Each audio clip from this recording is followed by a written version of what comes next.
Yesterday, I was removed and replaced as Senior Deputy Minority Leader without any stated reason. But let me say this clearly. I have no bitterness about my replacement.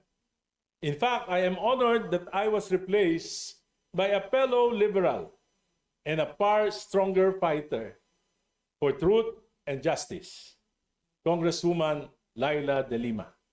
She is a former senator, a former Secretary of Justice, and a woman who sacrificed 6 years of her life in prison for standing up against abuses in government and for speaking for the truth.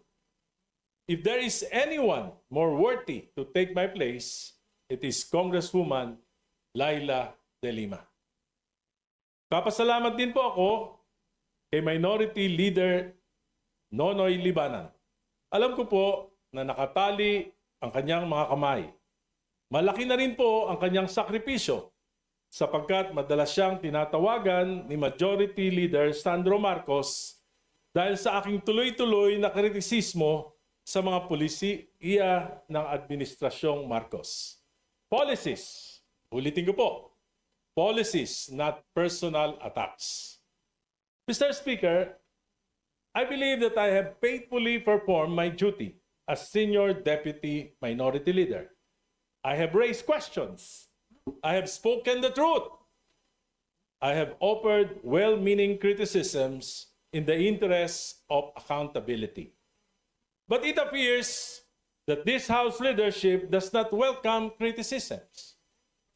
And that, Mr. Speaker, is the real problem of dynastic politics.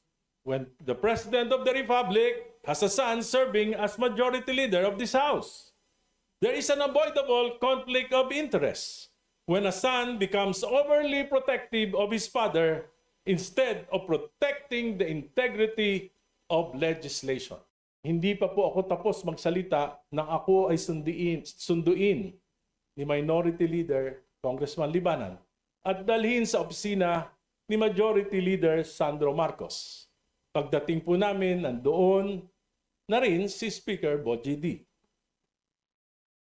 Nakaupo po ako, tahimik ako, sinita ako ni Congressman Marcos at tinanong, ano yun?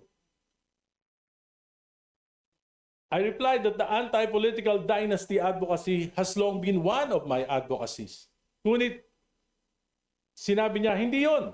Inaatake mo ang aking ama.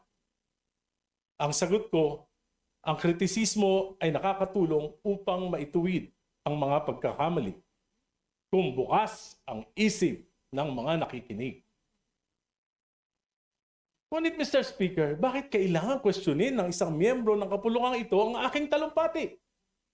Kung may mali, kung may kasinungalingan, bakit hindi ako debatihin dito mismo sa plenaryo?